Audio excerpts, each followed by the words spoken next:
Imagine walking into a high-end eyewear boutique.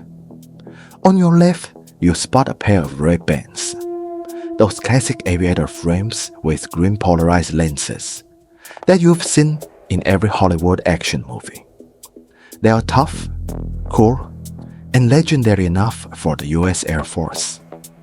On your right, there's Oakley, aggressive angular frames designed for race car drivers and extreme skiers. Head further in and you'll see Chanel, Prada, Porsche Design, and a dozen other names lined up on the shelves, each one whispering to you, "Pick me. This is who you are." You compare them carefully. You weigh the styles, the price tags, the image each one projects. Finally, you pick up the frame that feels most like you and walk to the register. You feel good. You feel like a free person making a free choice in a free market. But here's the brutal truth I'm about to share with you. That choice you just made, it was an illusion, a beautifully designed magic trick. No matter which frame you picked, your money almost certainly ended up in the same company's pocket. That company is called Luxottica. You've probably never heard of it, but Luxottica controls nearly 80% of the world's major eyewear brand licenses. It owns the stores where you shop for glasses, and it even controls a large part of the vision insurance system that pays for them. To understand Luxottica, you first need to know the man who built it, Leonardo Del Vecchio. Del Vecchio was born in Milan, Italy in 1935. His family was desperately poor, 5 children, and his father had already died before he came into the world. His mother couldn't afford to feed them all. So at 7 years old, little Leonardo was sent to an orphanage in Milan. That experience carved something permanent into him, a refusal to ever let fate be controlled by someone else. As a teenager, he became an apprentice in a metal engraving factory, learning to craft metals, car parts, and the tiny precision components used in eyeglass frames. He discovered he had an unusual gift for metalwork. More importantly, he spotted an opportunity that nobody else seemed to notice. In 1961, at 26 years old, Del Vecchio took every penny he'd saved and rented a small workshop in Agordo, a quiet little town at the foot of the Alps in northeastern Italy. That's where he founded Luxottica. Agordo wasn't chosen by accident. Since the late 1800s, the surrounding region had been the beating heart of Italian eyewear manufacturing. Skilled craftsmen, affordable labor, and proximity to Austria made this area famous as the land of eyeglasses. Del Vecchio planted his flag here on purpose. It was a precise strategic move, not a lucky guess. At first, Luxottica was just a contract manufacturer, making the tiny components that go into glasses: hinges, nose pads, temple arms. The margins were razor thin, and he had zero leverage over his clients. But Del Vecchio quickly figured out a fatal flaw in the contract manufacturing model. Your survival depends entirely on whether brand owners decide to place an order this year. The deepest lesson he'd carried from the orphanage was this: never let someone else decide your fate. So he made the first decision that changed everything: vertical integration. In 1969, Luxottica launched its own complete eyewear line, designing, manufacturing, and selling its own glasses, cutting out the middleman entirely. By 1971, they were building their own wholesale distribution network across Italy. And by 1981, Luxottica made its boldest move yet. It entered the American market directly, planting its flag in the world's biggest consumer economy. This was still a relatively small company, but it was already thinking like an empire. Here's something younger people might not realize. Before the 1980s, glasses were not fashion. They were more like a cane or a hearing aid, a medical device, a sign of physical weakness. Nobody talked about eyewear as a style statement. The typical glasses shop was full of boring, generic frames. You bought glasses to see clearly, not to look great. The whole industry was stagnant. The person who changed all of that walked into Giorgio Armani's office in 1988.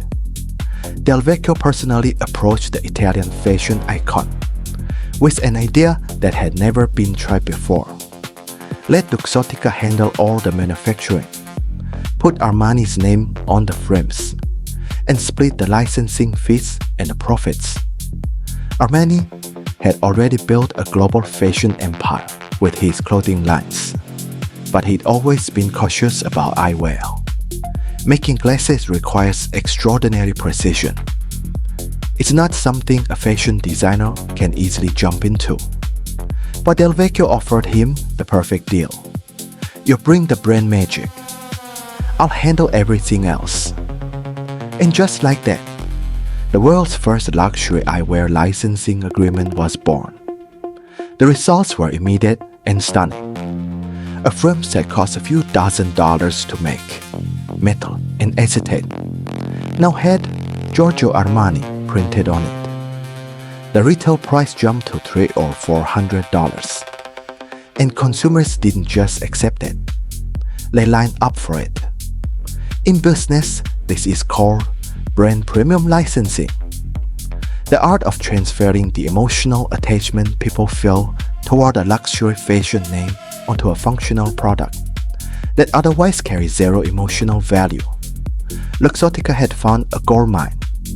Over the next 2 decades, they signed licensing agreements with nearly every major fashion house on earth: Bulgari, Chanel, Prada, Versace, Burberry, Ralph Lauren, Dolce & Gabbana, Tiffany & Co., and many more. That wall of different brands in the eyewear store. Behind it, there was one manufacturer, one production line, one shipping address: Agordo, Italy. Brand licensing alone made Luxottica enormously wealthy. But Del Vecchio's ambition didn't stop there. In the late 1990s, he launched 2 corporate battles that transformed Luxottica from a massive manufacturer into a true market domino. Ray-Ban's history goes back to 1936, when the US Army Air Corps commissioned optical company Bausch & Lomb to develop sunglasses that could block the intense ultraviolet light at high altitudes. After World War II, returning American soldiers brought those glasses into mainstream culture. From the 1950s onward, Hollywood stars wore Ray-Bans on screen constantly. Michael Jackson, Tom Cruise in Top Gun, until Ray-Ban had become almost a visual symbol of the American spirit itself. But by the 1990s, Bausch & Lomb had made a catastrophic mistake. Desperate for short-term sales volume, they licensed the Ray-Ban name to virtually anyone who wanted it. You could find a pair of Ray-Bans spinning on a rack at the drugstore or gas station for $19. The brand's premium image evaporated completely. What had once been a symbol of cool was now just another cheap item. Bausch & Lomb's executives panicked and couldn't find a way out. In 1999, Luxottica bought the Ray-Ban brand for $640 million. What happened next became a business school case study that's still taught today. Del Vecchio's first move was not to launch new styles or run advertisements. It was to force every single discounted Ray-Ban off the market, terminating contracts with every bargain retailer immediately. He was willing to take a serious, short-term hit on revenue in order to drag the brand out of the bargain bin. Then Luxottica moved production back to Italy, tightened quality controls, redesigned the packaging, and chose only premium retail chains to sell through. They dug up old photographs and Hollywood film stills and rebuilt the Ray-Ban story, that narrative of American spirit and cinematic cool. When Ray-Ban came back to shelves, the starting price was $150.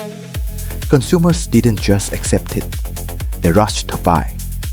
Today, Ray-Ban generates over $2 billion in annual sales and is one of the best-selling sunglasses brands on earth. The secret behind this brand resurrection came down to 4 words: artificial scarcity, manufactured desire. If Ray-Ban shows how Luxottica could bring a brand back to life, Oakley shows what happened to those who refused to play along. Oakley was founded in 1975 by Jim Jennard, starting as a small motorcycle glove brand before pivoting to sunglasses. With bold curved lens designs and deep credibility in extreme sports culture, Oakley grew rapidly. By the 1990s, Michael Jordan, Lance Armstrong, and Kobe Bryant were among its ambassadors. Oakley wasn't just eyewear. It was an identity badge for elite athletes. In early 2000s, Luxottica came knocking with an acquisition offer. Jennard said no. Luxottica didn't push harder. It chose a more direct method instead. By that point, Luxottica had already acquired Sunglass Hut, the largest sunglass retail chain in the United States, with over 2,000 locations worldwide and a dominant position in American eyewear retail. Luxottica quietly used Sunglass Hut to pull Oakley products off the shelves.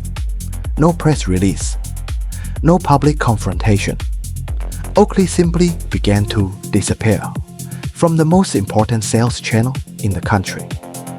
With nowhere for consumers to easily find their products, Oakley's sales collapsed. The stock price fell over 30% in a single year. More than $400 million in market value was wiped out. Jennard watched the company he'd built from scratch teetering on the edge. In 2007, he sold Oakley to Luxottica for $2.1 billion. After the deal closed, Oakley products promptly returned to prominent positions in Sunglass Hut stores. Almost none of this was technically illegal.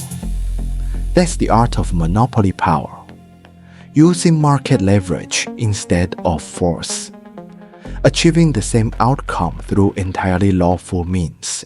If you think controlling manufacturing and retail is the full extent of what Luxottica built, you haven't seen the most elegant layer of the operation yet. This part starts with something that strikes most people outside the United States as completely bizarre. In Taiwan, Japan, South Korea, and most Asian countries, you walk into an eyewear shop. A staff member checks your vision for free in about 20 minutes, and then you pick out frames and pay. The whole process is simple and pleasant, almost like a regular shopping trip. In America, that's illegal. US law treats vision exams and dispensing eyewear as two completely separate activities. Getting your eyes checked is classified as a medical procedure, which must be performed by a licensed optometrist or ophthalmologist. In most states, the optometry clinic cannot share the same physical space as an eyewear retail store to prevent conflicts of interest. The result: before you can buy glasses in America, you have to first book a medical appointment, pay somewhere between $100 and $200 out of pocket, and get a written prescription. Only then are you legally allowed to go buy glasses. This rule has historical roots. It was designed to stop unqualified store clerks from advising on vision care and harming people's eyes. But in practice, it also created perfect conditions for a very profitable business structure. Faced with these high costs, most American workers opt into vision insurance through their employer, having premiums automatically deducted from each paycheck in exchange for benefits, like a $10 copay for eye exams and an annual frame allowance. And this is exactly where Luxottica inserted itself. In the 1990s, Luxottica acquired EyeMed Vision Care, making it the second largest vision insurance company in the United States. Every month, tens of millions of American employees quietly have premiums taken from their paychecks in exchange for coverage that seems like a great deal on the surface. But the trap is buried in the fine print. EyeMed only covers services received at participating network providers. And those participating providers are overwhelmingly Luxottica-owned retail chains: LensCrafters, Pearl Vision, Target Optical, and Sears Optical. Even cleverer, LensCrafters locations in many cities house independent optometry clinics right next to their retail floor, technically separate to satisfy regulations, but physically right there in the same space. And so, the perfect closed loop was complete. You walk into LensCrafters, a Luxottica store. You see the in-house optometrist, a Luxottica partner. You get your prescription. You turn around, and still in the same building, use your EyeMed insurance, Luxottica's insurance company, to buy a pair of Ray-Bans, a Luxottica brand, with lenses that may very well come from Essilor, Luxottica's eventual merger partner. Every dollar you spend stayed inside the Luxottica ecosystem. Not a cent escapes. And it was all completely legal. Has anyone ever tried to change this? Yes. Every attempt ran straight into a wall built from money. The American Optometric Association is one of the most influential medical lobbying groups in the country. Every election cycle, they spend millions of dollars on political lobbying, wrapping any attempt to make eyewear more accessible inside a flag that reads "Protecting Public Eye Health." Politicians faced with that framing rarely know what to say. In the mid-2000s, startups launched $40 remote vision testing services using smartphone apps. Traditional industry groups immediately fought back, successfully pushing legislation in multiple states to declare online vision testing legally invalid. The attempt to use technology to save consumers' money was simply shut down by law. There was, however, one federal protection that consumers could hold on to. The FTC mandated that optometrists must hand over a copy of your prescription at the end of your exam, for free, automatically, without requiring you to buy from their clinic. Armed with that prescription, consumers had a choice. In 2010, 4 Wharton School MBA students launched Warby Parker around a single insight. The manufacturing cost of eyeglasses is far below their retail price. And the source of that gap is Luxottica's control of every stage, from design to sale. Warby Parker cut out the middleman and offered complete glasses with lenses for $95. Their website crashed on launch day. 12 months of inventory sold out in under 4 weeks. Zenni Optical pushed the logic even further, pricing a complete pair of glasses, frames and lenses at $6.95. Not sale price, a regular price. Manufacturing in China, selling purely online. They bypass Italian production costs entirely. more and more consumers began using what some call the split strategy. Pay for the exam and prescription at the clinic, then order online, completely skipping Luxottica's retail network. Just as these challenges were eating into the market, Luxottica made a move that stunned the entire industry.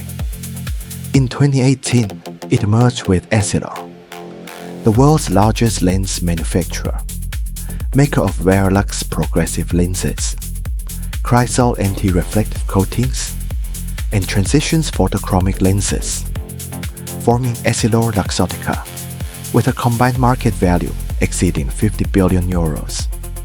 Both the European Union and the US FTC reviewed the deal, and both ultimately approved it with conditions attached. The company's elaborate multi-brand strategy made it extremely difficult to prove absolute monopoly under the law. From that point on, Luxottica didn't just control the frames, it controlled the lenses too. That pair of glasses on your face, from the skeleton to the soul, very likely came from the same corporate group. Leonardo Del Vecchio died in 2022 at the age of 87. The boy who was dropped off at an orphanage at 7 years old died as the wealthiest man in Italy, leaving behind an empire worth over 60 billion euros, and a fierce family dispute over his estate. Luxottica's story teaches us that modern monopoly doesn't require openly controlling every product. It only requires creating the illusion of competition through brand diversity, locking down the supply chain through vertical integration, building regulatory moats through political lobbying, and using distribution power to quietly eliminate anyone who refuses to comply. But monopolies are not permanent. The rest of Warby Parker proved that informed consumers taking action can create real cracks in even the most airtight system. Every person who takes their prescription and orders glasses online is casting a vote with their feet. Next time you walk into an eyewear shop and look at that wall full of brand names, ask yourself this: are you seeing choices? Or are you seeing an illusion?